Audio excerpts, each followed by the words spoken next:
ثم جعلناك على شريعة من الأمر فاتبعها ولا تتبع أهواء الذين لا يعلمون.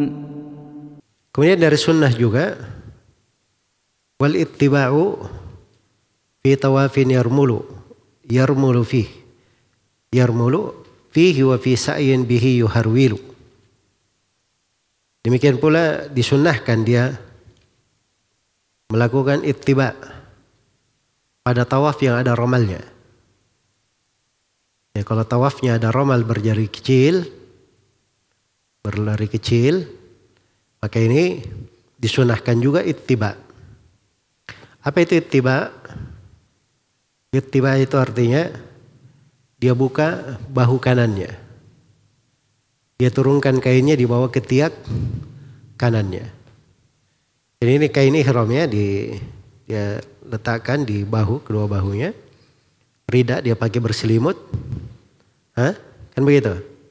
Nah, begitu dia melakukan ittiba, kain ihramnya ini yang di sebelah atas di kanan itu dia turunkan ke bawah ketiaknya. Ujungnya dia simpan di atas bahu kirinya. Jadi posisi bahu kanannya terbuka. Nah, itu disebut ittiba. Romal dan ittiba ini hanya disyariatkan di tawaf umrah dan di tawaf kudum saja. Tawaf umrah dan tawaf kudum. Adapun di tawaf ifadah, demikian pula di tawaf wada, itu tidak ada romal. Sebab di tawaf ifadah dan di tawaf ifadah boleh seorang pakaian biasa sudah ya, kalau dia sudah melempar jamrah di tanggal 10 dan sudah gunting rambut, sudah menyembelih, maka dia boleh pakaian biasa, pergi tawaf pakai pakaian biasa, nggak ada masalah. Tanggal 10. Ya. Kalau tawaf wada memang orang sudah tidak ihram lagi, dia hanya ke Ka'bah untuk tawaf perpisahan, meninggalkan Mekah. Jadi dia pakaian biasa, makanya tidak ada lagi menyingkap bahu dan tidak ada lagi berlari kecilnya. Jadi berlari kecil itu tadi, ramal itu di dua tawaf saja. Tawaf umrah dan tawaf apa namanya? Tawaf kudum. Di dua itu saja syariatnya. Makanya penulis di sini berkata wal ittiba'u fi tawafin yarmulu fihi wa fi sa'yin bihi yuharwilu. Iya.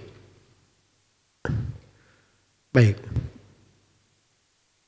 Kemudian di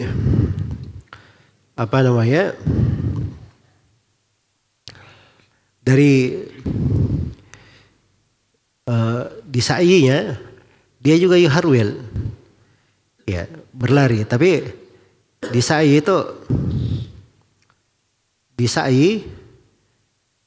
itu berlarinya kalau dia bersama dengan tawaf, ini kan berarti masuk di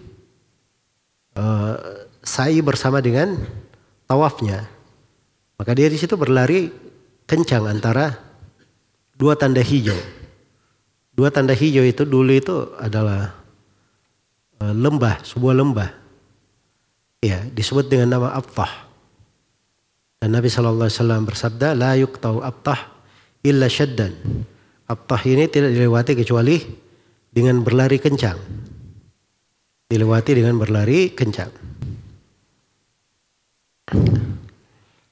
Baik.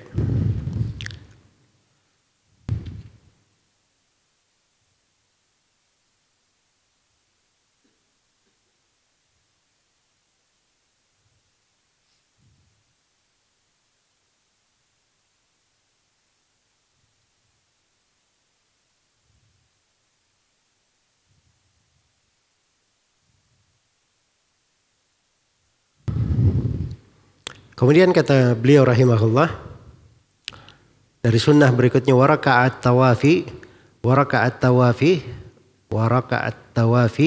min wara'il maqam fal hijru fal masjidu iyyakum ziham. Ya. Kemudian disunnahkan untuk melakukan 2 rakaat tawaf. Disunnahkan. 2 rakaat tawaf ini dilakukan di belakang makam. Apa itu makam?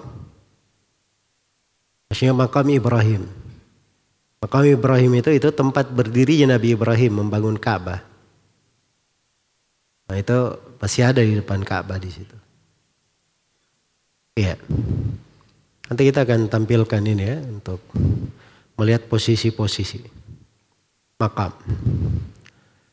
Jadi dia sholat di belakangnya. Iya.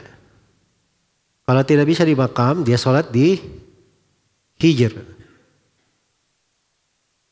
Hijr itu bahasa dipakai ya.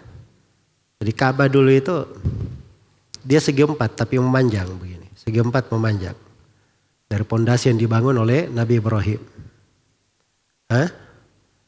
Dia kayak gini segi 4 tapi memanjang. Kemudian terjadi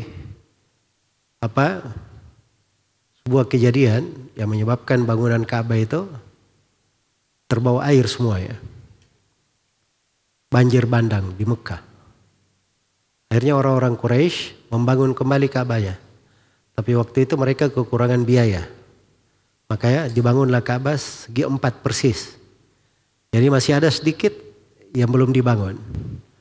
Nah, sedikit inilah yang sekarang dilingkari begini. Itu yang disebut hijr. Jelas ya. Jadi kalau hijr ini ceritanya dia itu dalam Ka'bah sebenarnya. Kalau Ka'bahnya dibangun panjang dia di dalam. Dia di dalam. Tetapi sekarang Ka'bahnya tidak di dalam. Ya. Ya.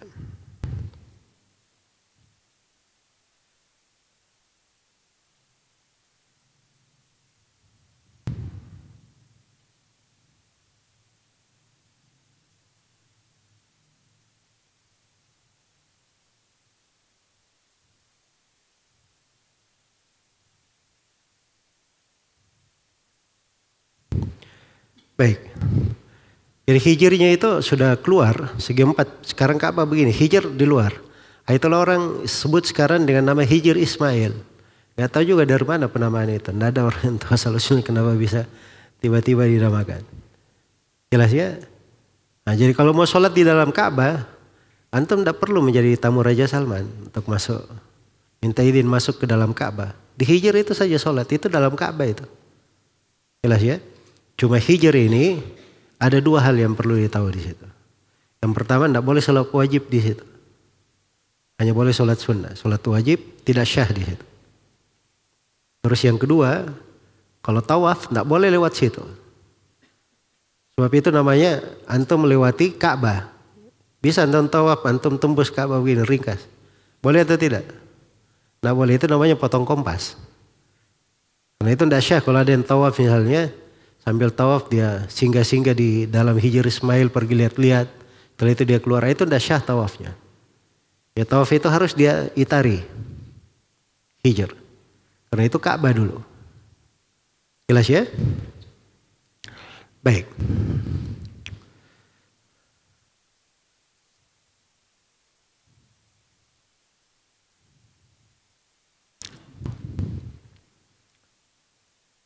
Jadi hijr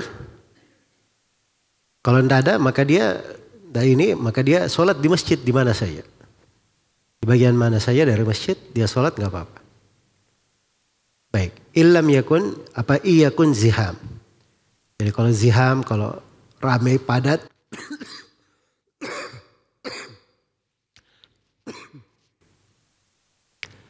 dia sholat di mana saja dari masjid kalau ramai dan padat. Iya. Kemudian dari sunnah-sunnah juga dikatakan di sini oleh penulis rahimahullahu taala,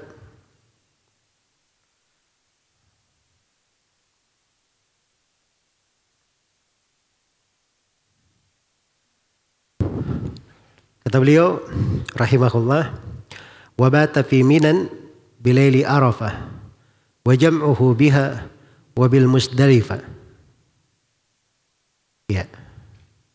Kemudian dari sunnah disunnahkan untuk bermalam di malam Arafah. Ya. Dia di malam Arafah disunnahkan bermalam di Mina. Bermalam di Mina. Ini sunnah ya. Jadi hari itu disebut dengan tanggal 8 Dzulhijjah. Hari Arafah tanggal berapa? 9. Jadi kalau dia bermalam malam Arafah di Mina, berarti tanggal berapa itu? Tanggal 8. Nah, tanggal 8 ini disebut hari Tarwiyah. Disebut hari Tarwiyah. Nah, disitulah permulaan orang masuk ke dalam manasik. Jelas ya? Hari Tarwiyah. Jadi sunnahnya itu tanggal 8. Setelah semuanya, kalau haji ifrat, haji qiran, itu kan memang mereka masih pakai pakaian ihram ya. Jadi mereka langsung ke Mina saja tanggal 8. Kalau haji tamattu, tanggal 8 itu pagi-pagi dia sudah lepaskan semua lagi pakaian biasanya. Kemudian dia ganti dengan kain ihram. Kemudian dia bertalbiyah, labbaik Allahumma hajjan. Setelah itu dia menuju ke Mina juga. Itu sunnahnya. Nah di Mina, apa sunnah di situ? 2 disebut di sini. Pertama bermalam di Mina. Yang kedua menjamak sholat di sana. Iya, menjamak sholatnya. Baik.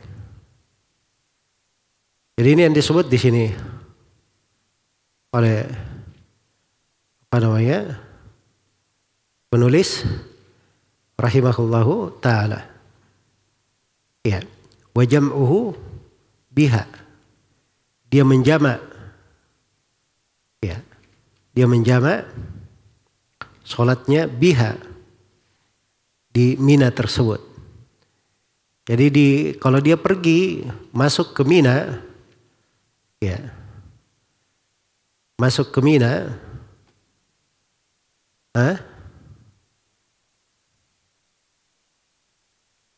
dia masuk ke Mina tanggal 8, itu kan masuknya sebelum matahari tergelincir, sebelum duhur.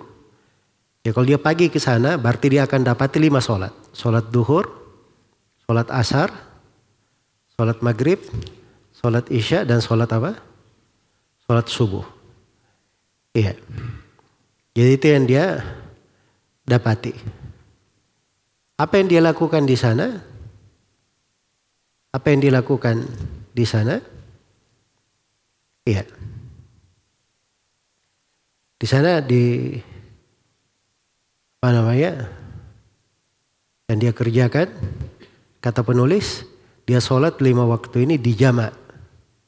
Berarti duhur dan asar itu dijamak. Maghrib dan isya dijamak. Jelas ya? Itulah bahasa penulis. Wa jam'uhu biha. Dia jamak dengannya. Dijamak dengannya. Ini pendapat yang disebutkan oleh penulis rahimahullahu ta'ala di sini. Ya. Karena dia pahami dari hadits di Sahih Muslim itu, di hadits Jabir tentang Nabi SAW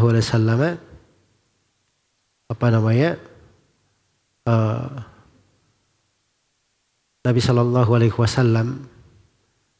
ketika berada di Mina dikatakan fasalla biha dhuhra wal asra wal maghrib wal isya wal fajr. Maka beliau salat duhur, asar, maghrib, isya dan fajr. Thumma makatha qalilan. Kemudian beliau diam sejenak hatta tala'atis syams. Ya, sampai matahari terbit. Setelah itu beliau perintah supaya berjalan dan dipasangkan tenda untuk beliau di Namirah. Pasangkan tenda untuk beliau di Namirah. Baik. Ini yang disebut oleh penulis rahimahullahu ta'ala di sini. Ya, ada yang benarnya bahwa di Mina itu sunnahnya tidak dijamak. Sunnahnya setiap sholat dilakukan di Mina diqasar dalam keadaan tidak dijamak. Diqasar dalam keadaan apa? Tidak dijamak. Jadi sholat yang 4 rakaat yaitu duhur, asar dan isya itu dilakukan 2 rakaat. Dilakukan 2 rakaat. tapi dikerjakan